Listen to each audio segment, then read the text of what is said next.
सभी दोस्तों से नमस्ते। हमारे कुसुम लोकगीत चैनल पे आप लोगों का स्वागत है। आइए हम तीनों सहेली बहुत प्यारा सा विवाह गीत सुनाने चले हैं। गीत अच्छे लगे लाइक सब्सक्राइब करें, कमेंट करें कि देखें भी कितनी प्यारी सी विवाह गीत है। हाँ, जे करे दीदी हरन के देहरे के बेटवा के विवाह अगर पड़ा हो तो गीत बहुत प्यारा बा, गाय के गई ही जरूर सीखी। आइए गीत के सुनाती हूँ। गीत बहुत प्यारा बा। एक कियरिया बोया धान में ढूलवा हो, एक कियरिया धनिया धूप जी, एक कियरिया बोया धान में ढूलवा हो, एक कियरिया धनिया धूप जी, एक कियरिया ठाड़े दुल्हे कामने रामा, घरिया घरिया चढ़ई रूप जी, एक कियरिया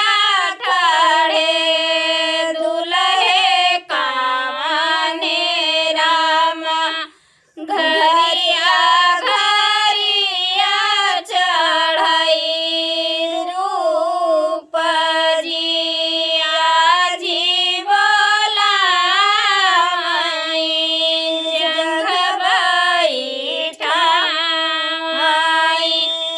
बतिया पूछती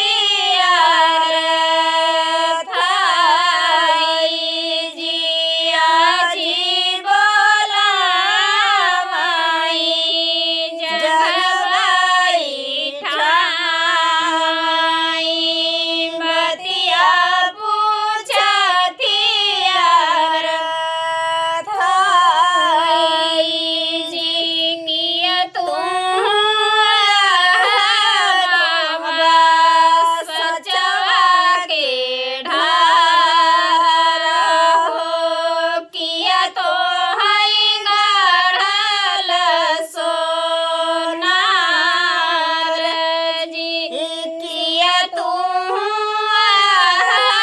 बाबा सचवा के ढार हो, किया तो है गढ़ल सोनार जी, नहीं हम आही आजी सचवा के ढार हो, नहीं हम गढ़ल सोनार जी, नहीं हम आही आजी सचवा के ढार हो, नहीं हम गढ़ल सोनार